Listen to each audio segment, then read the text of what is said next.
How to remove credit card from Roblox. In this quick video tutorial, I'm going to show you how to simply get that done. So right here is my Roblox app and this is my home page. So in order for you to remove your credit card from your Roblox account, this is what you simply need to do.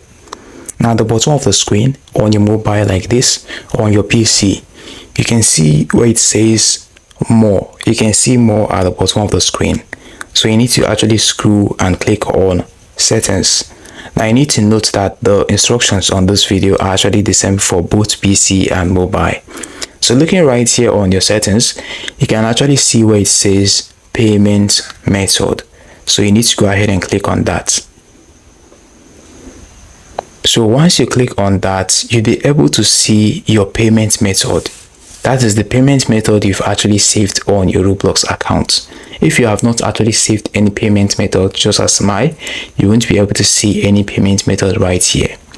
So if you've actually saved a payment method, you're going to be able to see it right here. So you simply need to click on it, click on the payment method and click on remove payment method, and you'll be able to remove that payment method. It's that simple, guys. Hope you found this video helpful. Now hit the like button, subscribe and hit the notification bell to be the first to get updated whenever I upload helpful videos like this on this channel. Thanks for watching. See you in the next one.